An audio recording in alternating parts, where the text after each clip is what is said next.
네, 안녕하세요. 여행과 인문학, 이제 괴테의 작품에 대해서 볼 시간입니다. 지난 시간에 괴테 때문에 이 젊은 베르테르 슬픔 때문에 많은 사람들이 자살해서 베르테르 효과라는 이야기도 있었고요. 또 베르테르 피버, 베르터 피버라고 하는데 이 마이센 도자기 또 일본에 가 있는 이 3평에 대해서 배워봤습니다. 좋아요. 오늘은 괴테의 소설 도대체 어떤 책이길래 이렇게 많은 사람들이 영향을 받고 이 책에 흠뻑 빠지게 됐는지 그러면 본격적으로 작품을 한번 살펴보도록 하겠습니다. 젊은 베르테르의 슬픔은 괴테가 25살에 7주 만에 내 짝사랑하다 돌아와서 집에 와서 쓴 작품인데요. 베르테르처럼 약혼자가 있는 여자를 좋아했죠. 자살 시도도 했기 때문에 부분적으로는 이 본인의 이야기가 맞습니다. 그런데 처음에는 이 본인이 썼다는 것을 밝히지 않고 익명으로 했지만 나중에 여기 굉장히 시골이에요. 다 알려진 거죠. 유럽에 다 알려져서 나중에는 이제 밝히게 됐습니다. 엄청난 베스트셀러였는데요.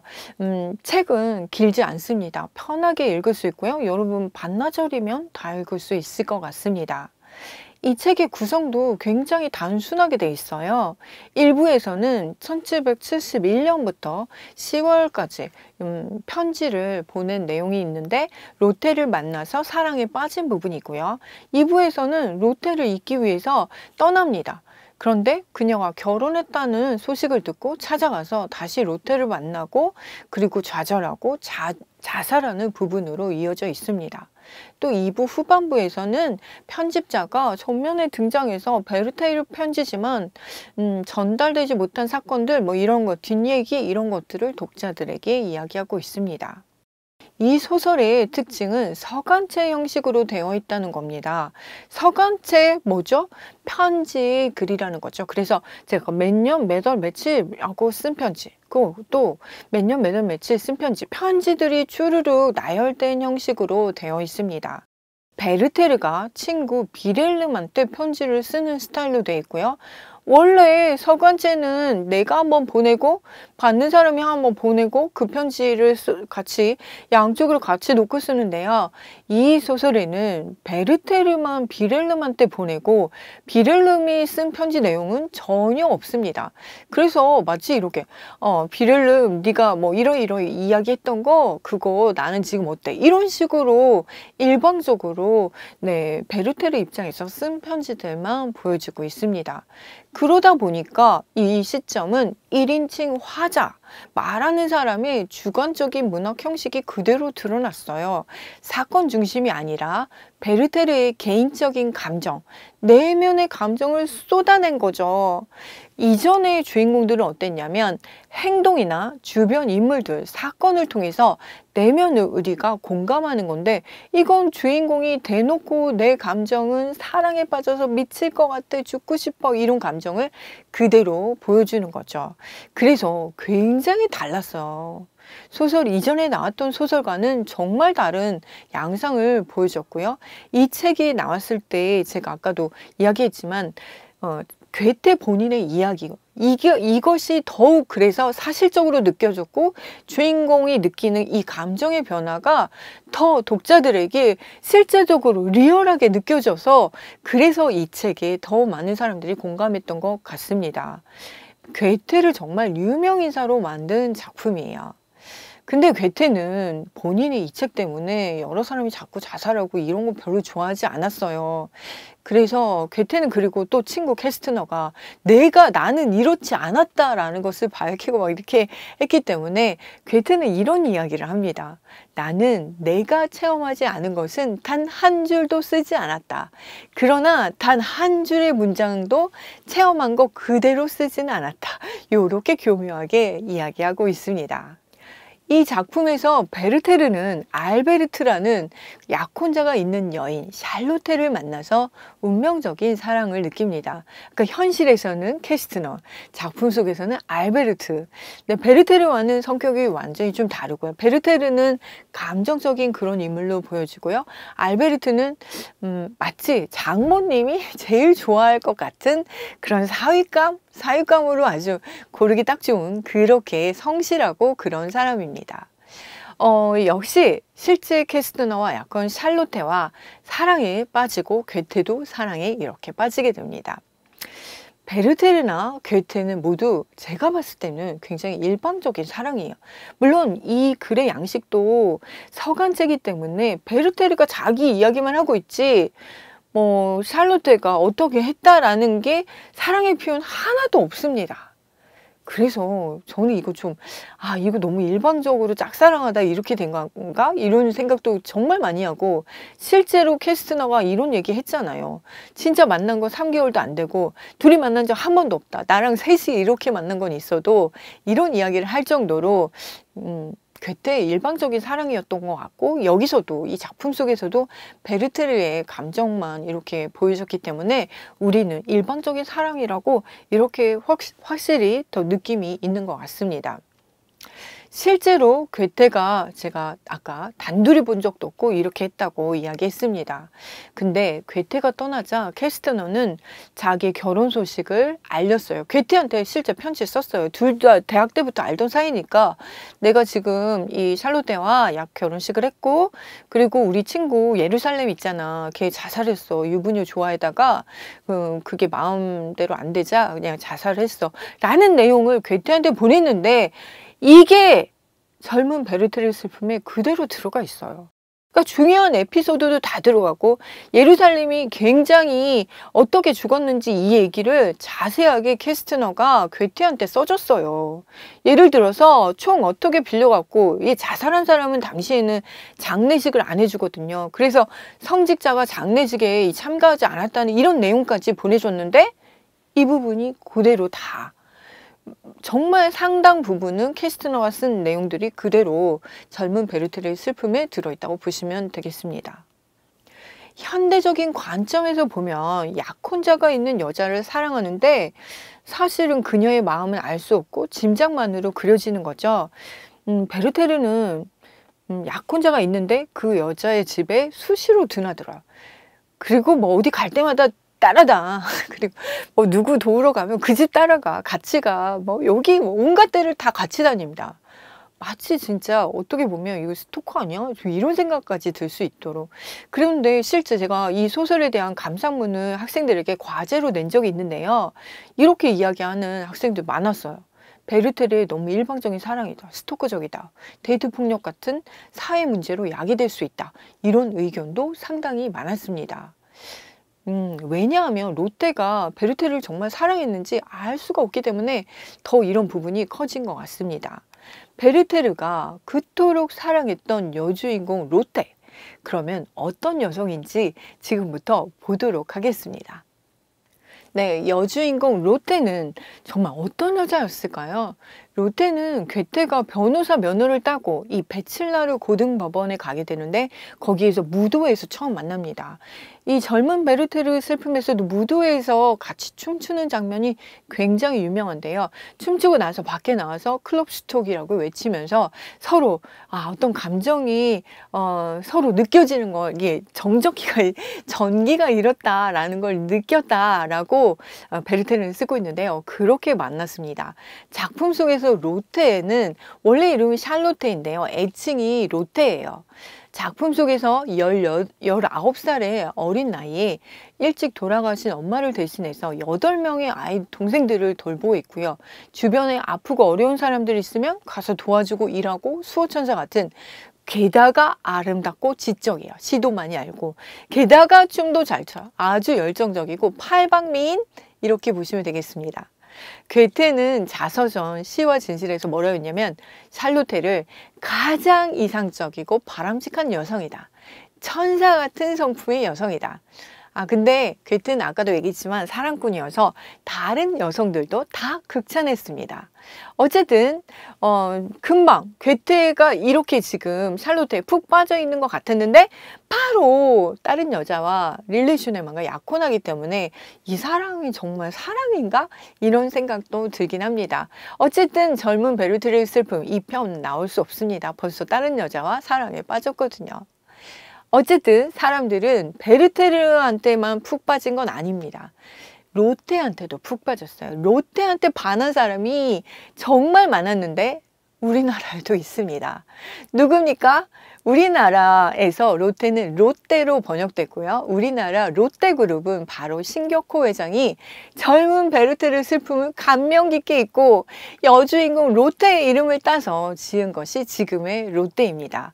누구에게나 사랑받는 제품을 만들겠다. 이러한 모토로 롯데리아, 롯데호텔, 롯데타워, 롯데월드. 롯데타워는 지금 거의 다 지어졌죠. 123층이라고 합니다. 우리나라 제일 높고요. 실제 정말 이 롯데한테 얼마나 빠졌는지 신격호 회장은 사실 제1회 미스 롯데 출신이죠. 18살 서미경을 혼인신고도 하지 않고 세 번째 부인으로 맞아서 일본으로 데리고 도망갑니다.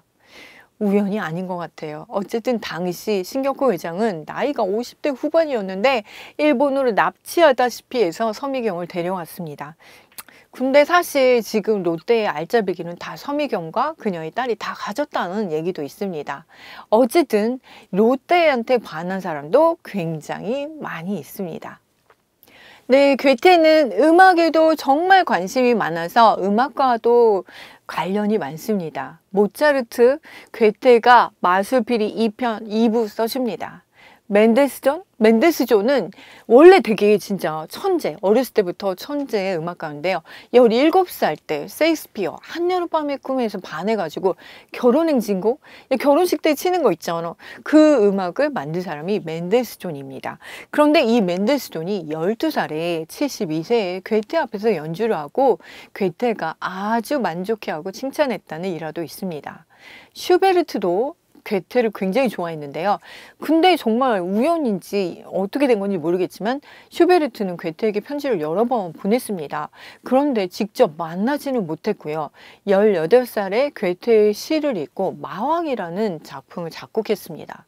이 마왕은 여러분들이 아마 드라마 스카이캐슬 좀 오래되긴 했는데 이 스카이캐슬의 배경음악으로도 유명합니다.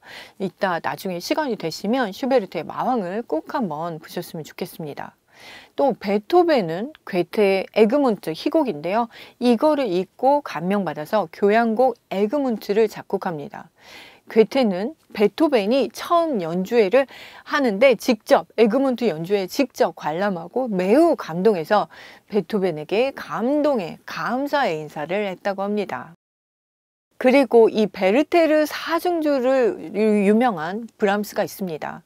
브람스가 작곡한 이 곡은 원래는 피아노 사중주 시단조예요. 그런데 이 브람스는 원래 자기를 키워준 스승이자 친구, 이 슈만의 아내 클라라를 사랑했습니다.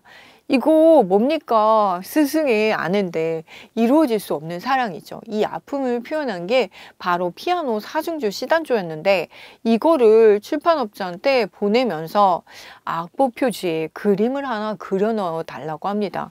근데 그 그림이 뭐냐면 권총으로 자기 머리를 겨누고 있는 사람.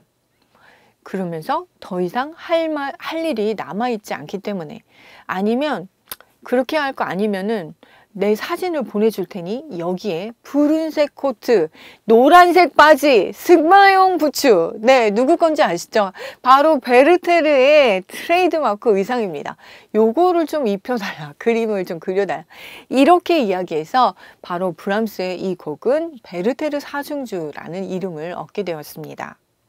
네, 괴테의 젊은 베르테르의 슬픔은 음악가와만 이렇게 연관된 게 아닙니다.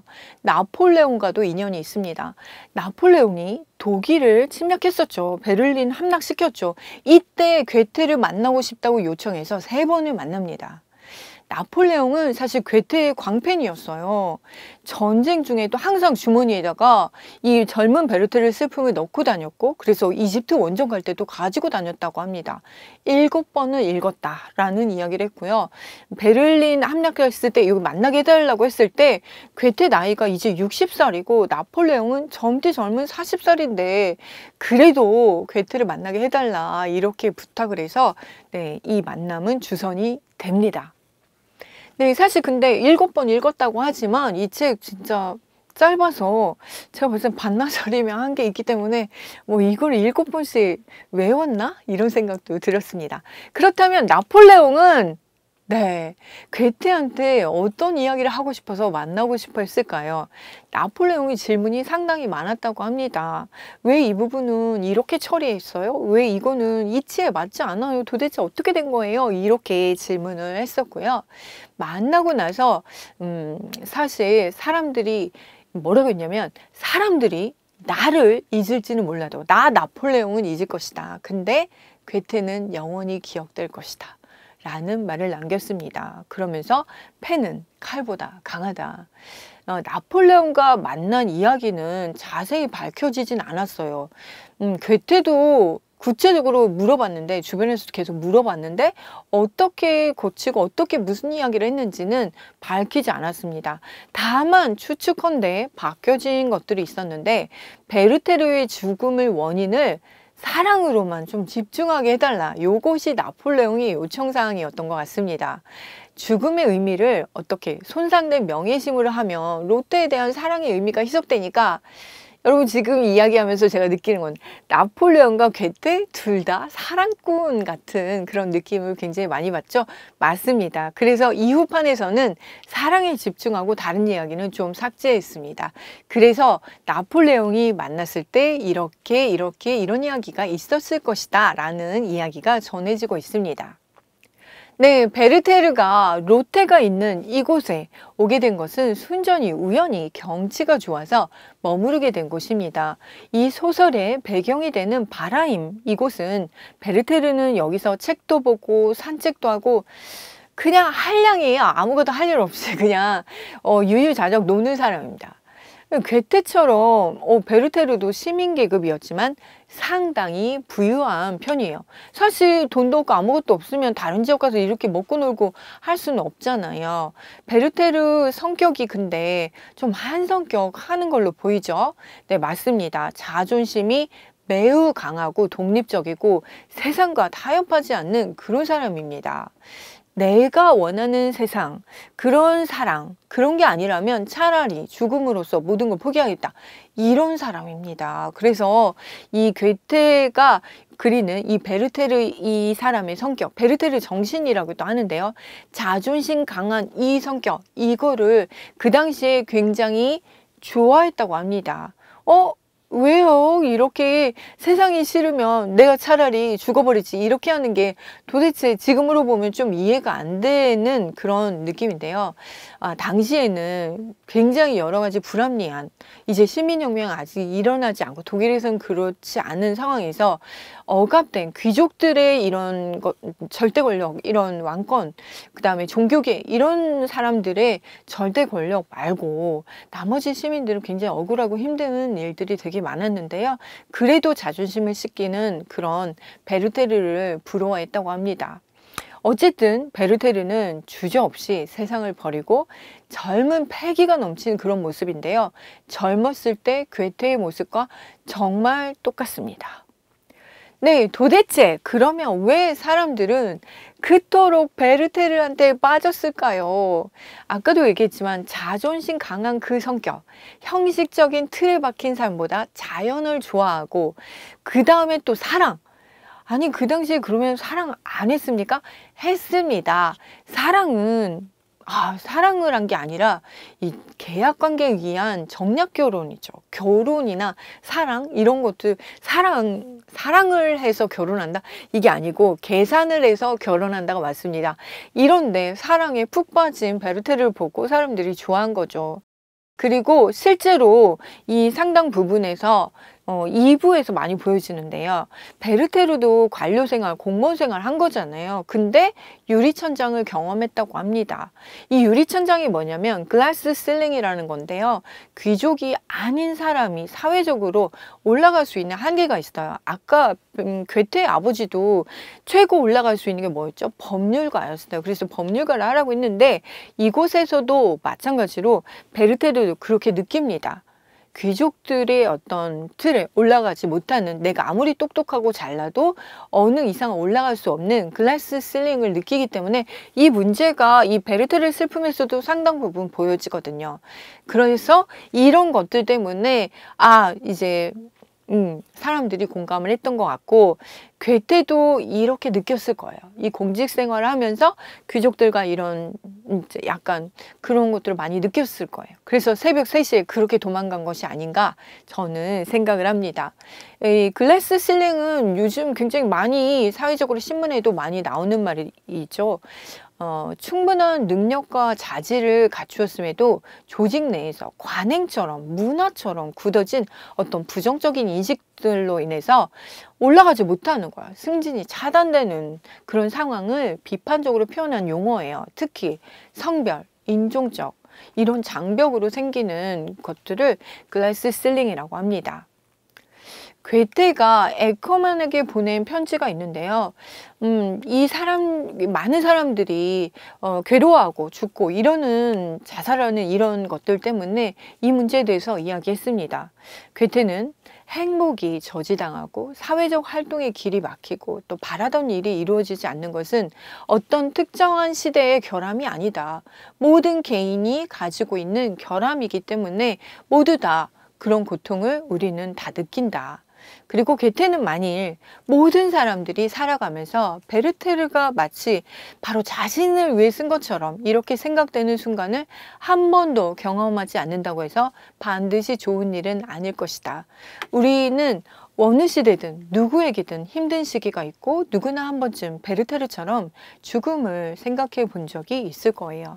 살면서 누구나 겪게 되는 이런 위기를 괴테는 이 소설을 통해서 이 시대에 병든 젊은이들에게 개별적인 사건 속에 어떤 보편적인 인간사를 다룬 것이 아닌가 저는 이렇게 생각해 봤습니다.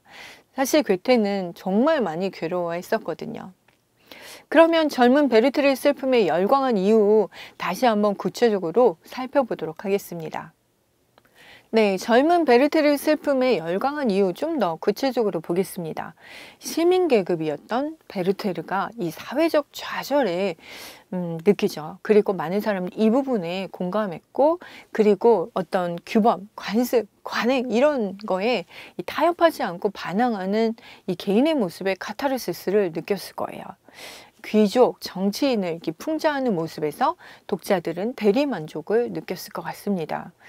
18세기 독일은 30년 전쟁 이후 독립국가로 이렇게 여러 개로 제가 300여 개로 나눠졌다고 했잖아요. 영주나 제후들 이런 사람들이 이제 판을 치고 다스리고 있었고요. 과거 시험 없었습니다. 그러면 좋은 일자리 누가 갔습니까? 귀족들이 갔죠. 능력이 안 돼도 네, 자기네들이 그냥 세습으로 가지는 거고요. 그래서 이 시민계급에 대한 억압도 굉장히 컸던 것 같습니다. 어쨌든 그렇게 비교해 보면 우리나라는 그때가 1700년대, 800년대면 정조시대인데요. 이미 그 전부터 우리는 과거 시험을 보고 능력 중심의 인재를 네, 스카웃해서 썼던 것 같습니다. 어쨌든 이러한 불면이 이제 시민혁명으로 일어나게 되죠. 당시 사회는 또 하나 중요한 테마가 있는데 사랑에 대한 열정이죠. 정략 결혼으로 관계에 의해서 신분제로 결혼을 하죠. 진심으로 누군가를 사랑하는 감정? 이거는 중요하지 않고 대신 합의된 관계로 결혼하는 그런 시대였어요. 베르테르도 릴레슈네만과 사랑했다고 생각하고 결혼하려고까지 생각했지만, 네, 보시면 그쪽 집안은, 네, 계산을 해보니까, 이 저울질을 보니까 계산이 좀 안 맞는 거죠, 당시에. 그래서 파혼이 되기도 했죠. 베르테르는 이 계약된 관계가 아니고 본능적이고 순수한 감정 이런 것들을 노래한 그런 인물로 등장합니다. 그래서 베르테르가 읊은 네, 로테를 보고 읊은 시를 한번 보시겠습니다. 눈을 감으면 그녀의 눈동자가 또 저기에 나타난다. 네 바다처럼 시면처럼. 그녀의 눈동자는 내 앞에 그리고 내 마음속에 깃들이고 내 이마의 모든 감각을 가득 채우고 있다. 베르테르를 통해서 감정을 중시하고 어떤 구속으로부터 해방되고 이 감각을 이렇게 막 다 드러내는 이래서 사람들이 카타르시스를 느끼고 이 책을 좋아하고 열광했던 것 같습니다. 네, 젊은 베르테르 슬픔 특징은 첫 번째 서간체 형식이라고 했었죠. 그래서 인물의 내면의 감정을 막 자연스럽게 확 폭발해서 드러내는 거죠. 감정을 스스럼없이 막 쏟아내는 인물을 보면서 독자들은 굉장히 충격을 받았고 되게 신선하게 느꼈습니다. 네, 젊은 베르테르의 슬픔. 이 책의 바로 특징은 첫 번째는 아까 서간체라고 했죠. 그래서 이 주인공이 쏟아내는 그 감정들을 막 보면서 독자들이 굉장히 신선하게 느꼈고요. 두 번째는 소설이 더 이상 권선징악이나 독자를 이렇게 교육시킬 목적으로 교훈적인 이런 것이 아니라 어떤 해피엔딩이 아니라 이거 자아발전에 뭐 이런 게 아니라 한 젊은이가 이렇게 몰락할 수 있는 이런 것도 소설로 쓸 수 있구나. 이게 굉장히 충격으로 다가왔다고 합니다. 그래서 그동안의 소설들에서 보여준 틀에서 완전히 벗어난 이런 형식으로 보여졌기 때문에 젊은 베르테르의 슬픔이 인기가 있었던 것 같습니다. 그런데 괴테가 젊었을 때, 패기 넘쳤을 때 이 글을 썼지만 나중에 나이가 들어서 이 글을 쓴다면 어떻게 결말이 났을까요?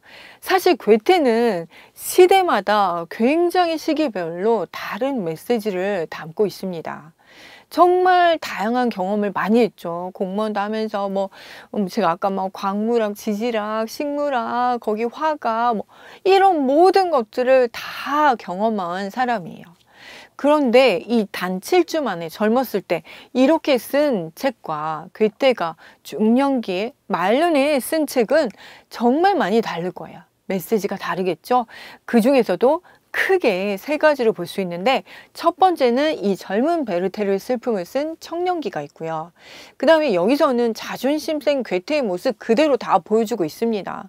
세상과 타협 안 해요. 내 마음에 안 들면 내가 죽어버려. 이런 이야기를 썼습니다. 두 번째가 바로 비렐름 마이스터예요. 이거 33년에 걸쳐 완성하고요. 마지막에가 파우스트인데요. 60년에 걸쳐 완성합니다. 아니 도대체 괴테가 그럼 몇 살을 산 거야? 100 몇 살을 삽니까? 아니요. 그게 아니라 괴테는 관심이 너무 많아서 이거 쓰다가 완성 못하고 저거 쓰다가 이렇게 하다 보니까 기간이 오래 걸렸어요. 그러나 마지막 완성한 거는 이제 노년기에 파우스트 완성하고 중년기에 완성한 게 비렐름 마이스터입니다. 비렐름 마이스터에 어떤 이야기가 있는지 한번 보도록 하겠습니다. 네, 비렐름 마이스터 33년에 걸쳐서 중년기에 완성했습니다. 주인공 비렐름이 성장하는 과정을 보여주고 있어요. 독자들한테요, 비렐름처럼 세상 속으로 뛰어들어서 경험하고 타협하고 노력하라 라는 메시지가 있습니다. 아니 이게 무슨 말이야. 아까 젊은 베르테르 슬픔 안에서는 싫으면 그냥 죽어버린다고 이렇게 한 괴테가 이제는 참고 견디고 경험해보라는 메시지를 이야기하고 있습니다. 그래서 작품에서 괴테가 자신의 경험을 바탕으로 연극에서 한 생각, 그리고 이탈리아에 대해서 느꼈던 거, 그리고 예술인, 이런 것들, 종교관, 이런 것들을 보여주고 있습니다. 그런데 이 비렐름 마이스터에서 정말 중요한 거, 사람은 혼자 사는 게 아니라 사회적 존재로 같이 어울려서 다른 사람과 사회에서 살아가야 되는 거, 어떻게 살아가야 하는지 이거 이야기하고 있습니다. 세상과 타협도 좀 할 수 있어야 되고 노력도 좀 하고 조화롭게 견뎌내서 이 사회와 어울려 살아라. 이 메시지가 바로 비렐름 마이스터입니다. 그래서 이 책을 교양소설이라고 합니다. 이 교양소설은 빌던스로만이라고 하는데 성장소설이라고도 하고 발전소설이라고 해요. 그래서 어떤 이야기냐면 어떤 어린 주인공이 이제 커가면서 자아도 느끼고 외부 세계랑 이렇게 여러 가지 경험을 통해서 성숙해져가는 인간으로 바뀌는 그런 소설을 교양소설이라고 합니다. 고난과 역경 이런 거 이겨내고 바람직한 인간으로 이렇게 바뀌는 모습, 이게 바로 교양소설의 테마인데요. 이 교양이라는 것은 인간으로 갖춰야 될 그런 모습, 이런 건 스스로 만들어가는 거, 이런 게 바로 교양이라고 합니다. 우리나라의 교양 소설의 대표적인 예는 이문열의 혹시 우리들의 일그러진 영웅 읽어보셨나요? 루소, 에밀, 그리고 헤세, 유리알 유희 같은 작품들이 있습니다. 시간이 되시면 이 교양 소설들을 꼭 한번 읽고 여러분 성장하시길 바랄게요. 네, 마지막 이제 파우스트, 말년의 파우스트 무슨 이야기를 할까요? 비렐름까지에서는 이제 세상에 나가서 같이 어울리고 조화롭게 어롱더롱 살아라 라고 했어요. 파우스트는 60년 만에 완성했잖아요. 나이가 말년에 중간중간 이렇게 쓰다 말다 한 것도 있지만 실존 인물인 파우스트 박사에 대한 이야기예요. 이 전설로만 남아있기도 한데 이 사람은 뭐 마법사네, 연금술사네, 교수네, 뭐 모든 법칙을 통달한 어떤 사람이네, 뭐 이런 이야기들이 있는데요. 독일에서는 그래서 여러 사람이 이 파우스트 박사에 대해서 썼습니다. 근데 지금 가장 현존하는 가장 유명한 작품 괴테의 파우스트죠. 괴테의 파우스트는 좀 인간적인 모습을 많이 그렸습니다. 그래서 이제 신비한 마법사로 연금술사 같은 그런 이미지보다는 우리가 인간들이 정말 파우스트도 인간이었구나 이렇게 느낄 수 있는 이야기를 썼습니다. 괴테의 사실 최고 걸작은 바로 파우스트예요. 많은 사람들이 젊은 베르테르 슬픔에 열광했지만 그것보다는 파우스트가 본인도 그렇고 최고의 작품이라고 생각했어요. 여기에 주 메시지는 정말 많이 나오는 얘기가 나는 온 세상을 두루 달리며 내 삶의 의미를 추구했다. 열심히 살아라. 부지런한 자에게 세상은 침묵하지 않는 법이 굉장히 여러 번 반복돼요. 그리고 열심히 살고 인류를 위해서 보탬이 되라. 아까 비렐름에서는 열심히 세상에 나가서 경험하라고 했어요. 근데 파우스트는 경험하고 그리고 네가 사람들과 세상을 위해서 어떤 보탬이 되는 일을 해라 라는 메시지가 있습니다. 괴테가 정말 많이 변했죠. 맨 처음에 젊었을 때 그렇게 자살을 벌이는 괴테에서 이제는 세상 사람들과 같이 어울리면서 그들을 위해서 뭔가를 해보라는 메시지를 전하고 있습니다. 세상을 보는 관점이 달라졌죠. 그래서 젊은 베르테르 슬픔, 만약에 괴테가 말년했었다면 지금의 결론과는 정말 많이 달랐을 것 같습니다.